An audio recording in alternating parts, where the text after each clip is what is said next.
What's going on, guys? Billy Davidson here with BillyDavidsonVIP.com. We're going to do a quick walk around of our pressure wash trailer, kind of describe some of the things we got on this mobile unit, if you will, just so you can kind of see how we doing it. May help out some of the veterans out there in the industry. If you want to add to the conversation, please put it in the comment section below. We'll be going through those comment sections and answering them. And some of the new guys out there, you can read the comment section as well, and hopefully you'll pick up some additional tips and tricks for your next trailer build. So we've had a lot of changes to our trailers over the years, and each time you build out a pressure wash trailer, you kind of learn some things, and efficiency is going to be the most important thing. And not every pressure wash trailer should be set up like mine, and mine shouldn't be set up like yours. It just really depends on what type of work are you doing? Are you doing a lot of residential? Are you doing a lot of commercial? Is there a mixture of those two? So some of this may help you. So first thing first, hose reels, and these hose reels have been beat to hell and back. They get used every day, several times a day, 7 days a week. Also, you see some surface rust going on. So this trailer may be rebuilt early next year in 2025. I'm just not sure yet, but I'm leaning in that direction because we've had some electrical issues with some of the lighting, constantly repairing them. I see some surface rust here on the trailer as well. That's from our sodium hypochlorite or our bleach, that sort of thing. We're gonna talk a little bit about that. So these hose reels, I got this from, I think, tubebarn.com years ago. I have 300 feet of pressure hose on there. If I really wrap it tight, using 3/8 pressure hose, I can put about 400 feet on there.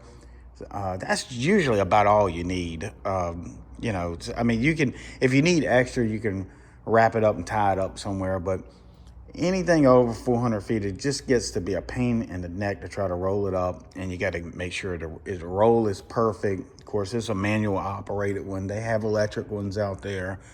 Those are great. In my opinion, the more electrical stuff I have dealing with sodium hypochlorite, the more problems I have. So I just manually do it. So I got 300 feet of pressure hose on there as well.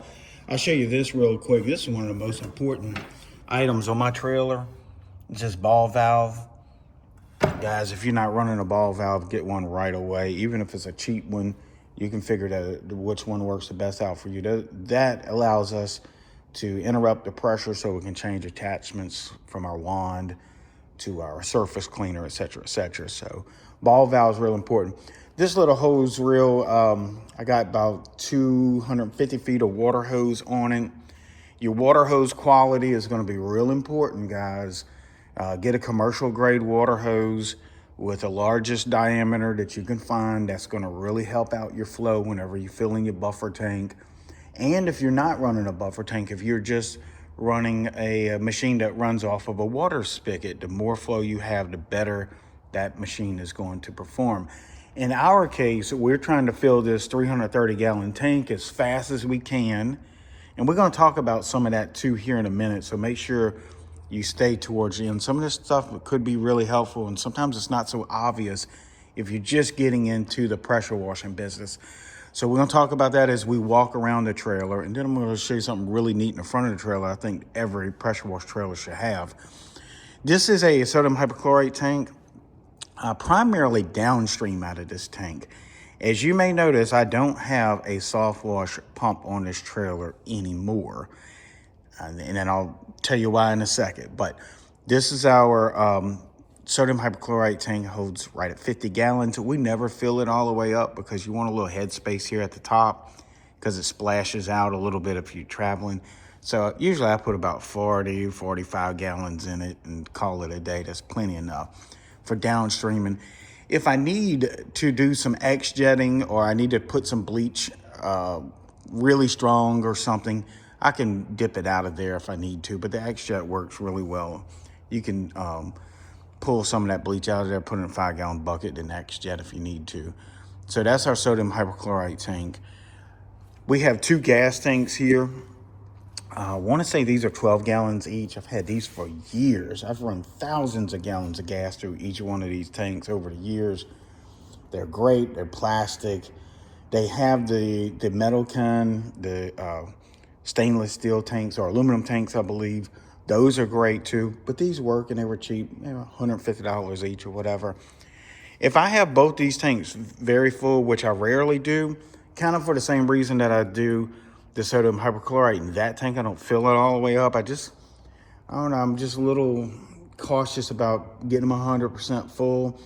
And sometimes these tanks tend to swell up a little bit whenever it gets hot. So, if you got it slam full, then you have no room for expansion. So think about that. Usually about 70% on those gas tanks is all I fill them up. I'm good with that. And I can run a couple hard days without having a refill. And that's kind of important. As you see our buffer tank, you see my signage here. It's nothing fancy, but man, I make thousands of dollars each month just for having the signs. That's New Work calling us as we were just traveling down the highway from one job to the next. I want to call and they'll say, we're behind you. And look at this sign. This is like a little parachute back here. No joke. It affects the fuel mileage a little bit, 3-4 miles to the gallon. But that sign right there, I don't know. I spent $500 on it, maybe. This is, they last a few years, but this thing has made me money on top of money on top of money, just calls coming in, and I can't keep up with the work. So sometimes I just sell my jobs to my local competition for a little finder's fee. But signage, it's a some type of aluminum wrapped sign or something. And if anyone of y'all want one of these signs, the guy that makes them here local around Hammond, Louisiana, will ship them. So, and we just got it fastened some kind of way. I think the sign shop did that, put some little grommets or something in there to hold it on. And we pull it 70, 75 miles an hour, no problem. Like I said, it is a bit of a parachute because you can kind of feel that drag when you're driving. But the other day, a lady called. She was behind us. She wanted her gutters cleaned, her driveway washed. I didn't have time to do it, so I sent Apex out to do it. I think he made like $900 in an afternoon just off a random call off a sign. So the saying in the industry is you have to say it to sell it. So these signs say it.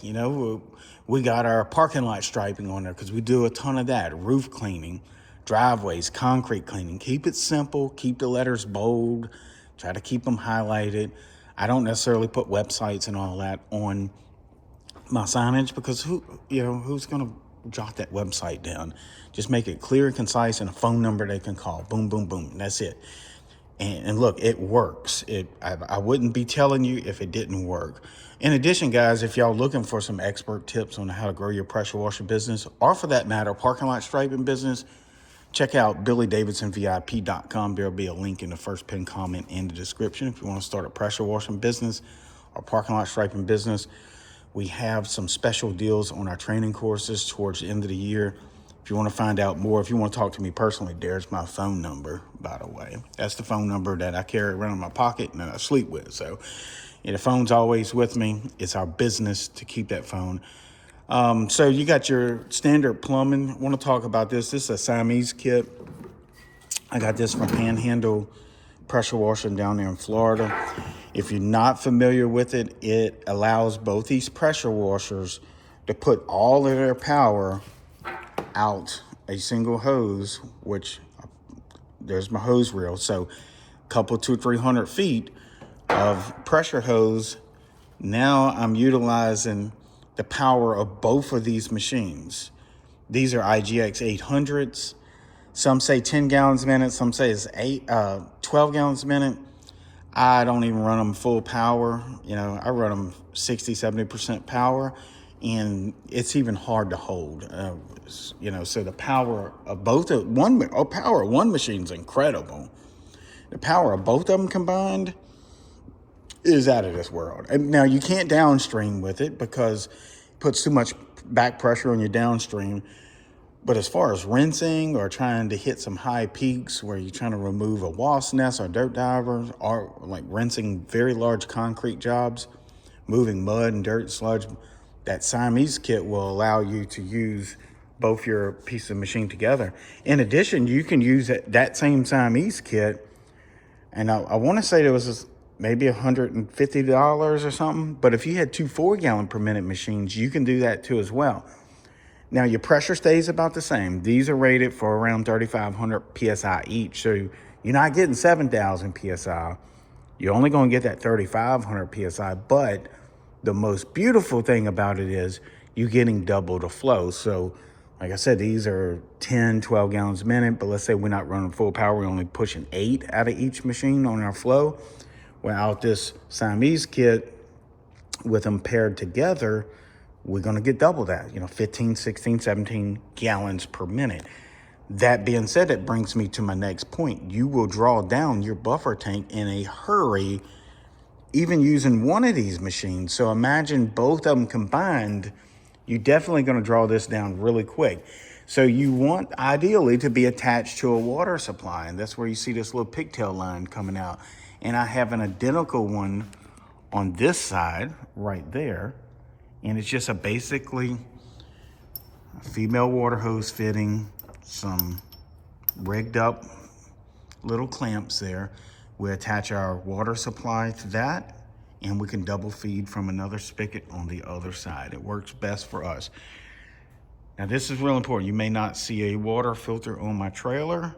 I don't run water filters because I've had a bad experience with them. I'm not telling you to do it or not to do it, but I will say if you're on city water or municipality water, in general, you should be fine without water filters, but if you're running off of well water, you probably want to run some water filters. Just do some research on that as well. Now, whenever we do pull off of the city water, we still want to practice clean capture. And I don't know if that's a term that y'all are familiar with, but basically what we'll do, let me get my hose real enough. Sorry about all that noise. Clean capture is this technique or this theory behind it. You attach your water hose to a spigot, you turn it on, let it run a couple minutes, let it flush out that hose. I don't know what done crawled up in here overnight, or it might be some sand or something on it. So these water hoses are put on this hose real backwards. That way when we pull this off, we can go straight to the spigot with our female end, pull off as much as we need, detach it here, let it run for 2 or 3 minutes, wipe those ends off, spray some water up here, make sure you ain't no sand or dirt unsplattered up there, and then attach it, and it's called clean capture. And what I do, I let that fill in my tank for a minute or two until I get some water coming out my dump valve. Dump valve stays open. I see some water trickling. I kind of feel it, make sure there's no sand or nothing in it. And then I go ahead and close it. And then we start to capture our water and let our tank fill. And that's what we call clean capture. In addition, there's one other thing I want to show you that's important. Depending on where you have your trailer stored, let's see if I can climb up here. We leave this valve, this cap off, because that's our ventilation. As we fill in our buffer tank, the air that's in the tank will be pushed out through that opening. Now that brings up a couple of negative deals. Something can fall in that tank. Well, that's one reason why I let the water run for a few minutes out my dump valve to make sure I flushed out anything. You can get a ventilated cap. I know I got one here somewhere. We keep losing them. We end up taking them off for whatever reason and setting them up here and then leave down the highway. You know how it goes. So I leave mine wide open, but I hadn't had any problems. But sometimes I'll get up there and rinse the top of the tank off with the water hose before I start filling. If I think something might have fell in it, I'll look in the tank. I can inspect the tank, look in the tank quite easily doing that. So that's why I don't run water filters. And also water filters affect my flow rate when I'm filling. See, this is the other side where I can double feed. So I don't run water filters. Now, I might get beat up in the comments over it, but I've had no issues not running a water filter. But primarily, we're 100% on water, city water, with all of our pressure washing, and we travel to many states around our area. So that being said, once I fill my water tank, usually I let it get 20, 30% in here, somewhere around this area.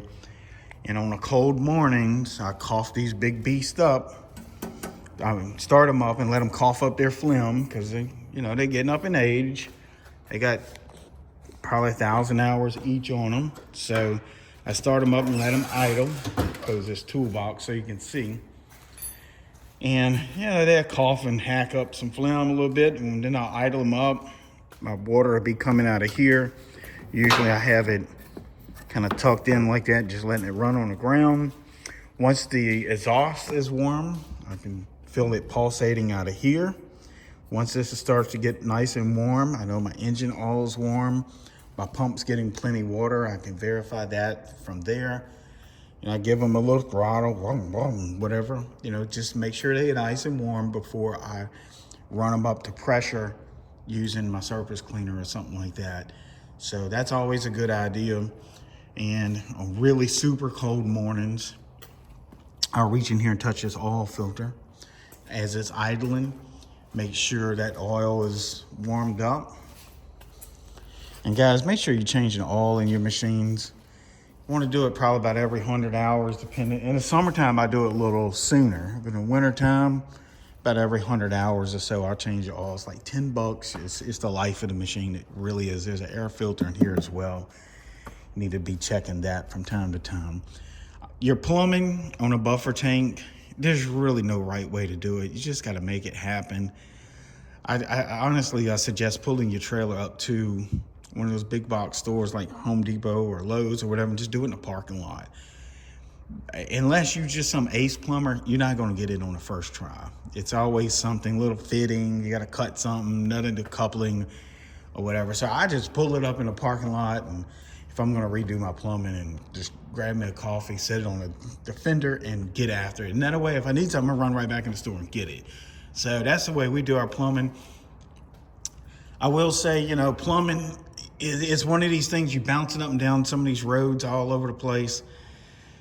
That plumbing is, no matter how robust you build it, you're going to have problems with it. It is part of the business, So that being said, you always want some glue on hand, pipe cutter, some couplings. But, in most places, there's a hardware store, Ace Hardware, some, Home Depot, Lowe's, something's going to be around where you can grab some plumbing pieces.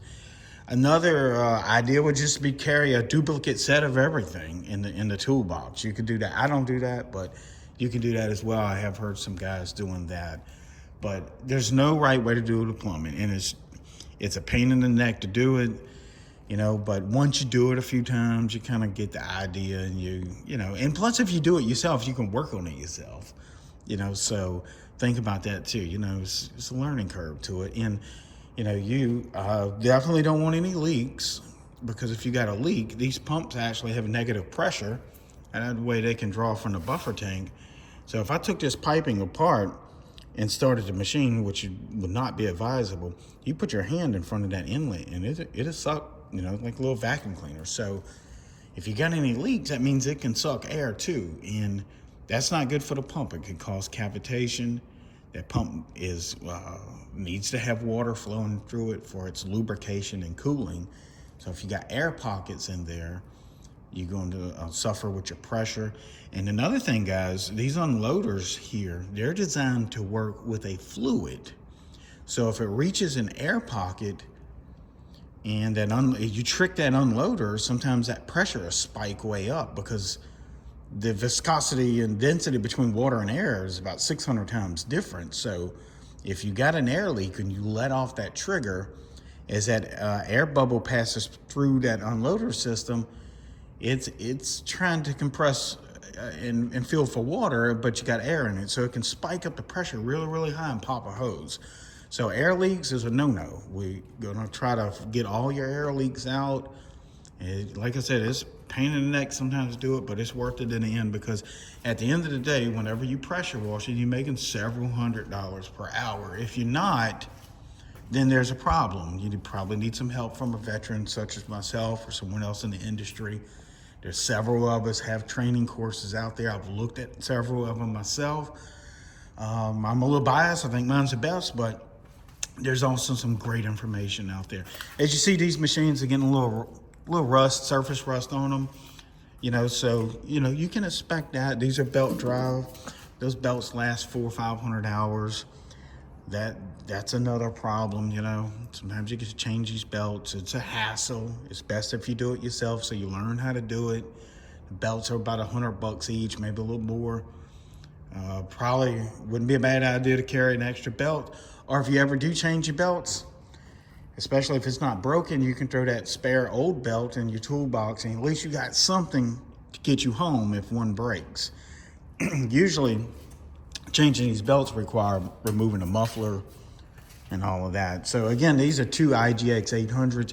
It would be the same principle if you had two 5.5 gallon per minute machines or two 4 gallon per minute machines on your trailer.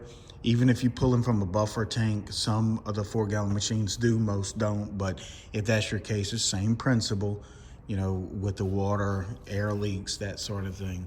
Another question I get a lot is what surface cleaners we run. I have several here in the shop. The ones I've got on a trailer are the 24-inch GP hammerheads, 3 spray tips. This thing right here is our restaurant cleaner. I hate to even show it to you guys. This thing is filthy. It's got restaurant grease on it. But yeah, you look at all the skirting. It's nasty. But that's for our restaurant cleaner and dumpster pad cleaning. So this thing has been in many dumpster pads. I promise you that. Thousands of them. And that's, that one's kind of dedicated to that one. Now, if I'm doing someone's new driveway and, the homeowners out there looking, I'll pull out the new one, just looks a little better, But the old one will work too. It just looks nasty. But that's our dumpster pad surface cleaner, our restaurant cleaner, like cooking grease and stuff. Yeah, I could probably spray it down with degreaser and wash it. I'm sure it'd make it look a little better. But that's just the way we roll. We stay so busy. Man, I can't even tell you. We work been 12, 14-hour days sometimes, but I can't complain. The Lord has definitely blessed us, and over the years, I've learned a lot of tips and tricks. 31 years in the business. This February makes 31 years, still going strong, still growing. So this is a little block of wood right there. That's what we chalk our trailer with. I was going to show y'all before I got out of here. This electric jack. Guys, if y'all ain't got an electric jack, this come from Harbor Freight, like a couple $100. This thing has saved us so much. When you come in from work, obviously we still got our old jack hanging there. We don't never have to use it, but it runs off the battery. The pressure washers charge the battery. If you don't have a pressure washer that charges the battery, you can put your battery there and a solar charger on it, or hook a tender to it at night, a battery charger or something, and let it charge. But the electric jack, it makes life so much easier, especially if you've been pulling hoses all day long, rolling them up manually. Electric jack, like I said before, I don't like a lot of electrical components on my trailer. But, if I got to replace this electric jack once a year, so be it. It's been worth its weight in gold, to be honest with you. But that's a dump valve right there. That's always important. I made another video to talk about the dump valves. I get questions of that a lot of times. That's when we don't want to travel with water. We have water left over, clean water, dump it out, hence the term dump valve. I would suggest not doing it as you're riding down the highway. It will freak people out. They'll be blowing the horn, trying to wave you over, telling you you're dumping gas. It's just water, ma'am. Hey, Karen, it's just water. But, it's just dump it out before you get out the parking lot or whatever. And it's just less hassle, less problems. But other than that, we keep a blower on the trailer, a couple of these steel backpack blowers. If you surface clean in the parking lot, guys, you might want to blow it off before you start surface cleaning. These backpack blowers are phenomenal. That's an extra pressure hose there I got, just a spare one. 2 of these backpack blowers will blow a parking lot off in no time and get all the rocks out the way, and leaves and stuff before you surface clean. You're just throwing rocks everywhere. And also, believe this or not, whenever I'm rinsing, if I have only two guys on the truck. We Siamese kit both those two IGX 800s together, start rinsing with one person, and then the second person grab that backpack blower and stand with them, kind of incorporate that air with that water. Man, you will rinse a parking lot off fast like that. And y'all know once you surface clean, that's only half the job. Now you gotta go back and trim any edges and then start the rinsing process, throwing down just tons of water, getting all that sludge out of there. And having a backpack blower there, and I've made videos on this as well, along with your pressure washer. I mean, you multiplying your force. Like, honestly, it works really well. As long as you stay with the guy with the water and you use that air in water, I mean, it will just, it rinses really well. This is a little DI system. I think a multiple 3 filter system. Got that from Window Cleaner Resources. I don't do a lot of window cleaning by itself, but what I will do for my higher end customers, I will throw this in as a courtesy, and I'll let them know, hey, we're going to spot free rinse your windows after we wash the house. And it really, it really makes things look a little bit better. I'm not, no joke. But you can just take a window cleaning unit like this only, start marketing for window cleaning, and make you a few $1,000s a month, like straight up. I mean, you can pay for a house and a new vehicle just off of window cleaning if you was motivated enough to go after it. We got this old toolbox on the front of it. I bought it new a couple years ago. I usually leave it open when it's in a shop because I have some chemicals in there that's just random stuff. I've been wanting to get another toolbox that's got that little cutout slant, something, something a little different. But if we get a little bit slower over the Christmas holidays, I'll probably kind of re-rig some of this stuff. And that's our main thing. We run so hard and so fast between the striping. That's one of the stripers there. Got several of them back there. But between washing and striping, we never really have time to work on stuff. Sometimes I'll have to get one of my guys to come in on a weekend and just pay him to come and do the maintenance or something, because Monday morning we up and blowing and going 7 a.m. and it's like that every day of the week. No slow time. I know a lot of people say February is slow, August is slow, end of summer slow, the holidays slow. No, they're not. The only reason why they're slow is because you're not marketing correctly. And I'm just being brutally honest with you because I love you. You're the reason why you're not pushing. You're not pushing it, right, and not knowing what to do, and then you slow down. So a lot of guys get super busy and they stop doing their marketing. Well, as if you're marketing for, with your signage, if you're using our yard sign technique, if you're going after dumpster pads or commercial work or whatever, fast food restaurant, if you're super busy right now, you don't feel like you don't have time to go out there and market and push all this website stuff and email marketing, and you might not. But when I first started, I'd work 12, 14 hours a day, come home, grab something to eat in the shower, and start my marketing, and I'm falling asleep at my desk. I mean, if you're gonna be a business owner, you're gonna be a business owner. You don't get any time off for the first few years. But the beautiful thing on it is, after those first few years, now you taking vacations and you buying vehicles and houses and jewelry for your wife or your girlfriend, putting your kids through private school, buying your kids new cars, whatever, when everybody else is still struggling, because you put the foundation down first. You're doing the things now that some people don't want to do, so you can do things later that they want to do and they can't do, if that makes sense. And it's not beating them up. It's just sometimes they just need that motivation and ain't got it. So, yeah, go home. I got a friend. He talking about his work slow. Okay, I'm going to be real with you right now. His work slow, pressure washing. Then he started telling me about an Xbox game. I was like, bro, look, I love you. Unplug that Xbox, put it in the closet, and forget about it until you got $100,000 in the bank. Then pull that Xbox out and treat yourself to some time down. But until you got six figures in a bank and all your bills caught up, you don't even be looking at no Xbox. I know I'm gonna get some hate over that, but that's the truth. I mean, it really is. Now, if you got a wife, a sister, a brother, sister-in-law, somebody to help you with their marketing, bring them in early on. Give them a percentage. You might not can afford to pay them by the hour, But you can say, hey, look, if you land me this job, I'll give you 10% off the top. This hospital I'm going after, try to go in there and talk to them, email them, give them some cards, talk, try to make contact. If you get the job, you give them 10%. Sometimes they'll do it. Later on, as you get established, you get an assistant. That's all they do all day long is market. They will run you crazy with new leads. But also, the people will know your name when you walk in your bank. They'll greet you at the front door because you got a ton of money in there. So do the hard things now so you can relax and do the easy things later. Don't get it backwards.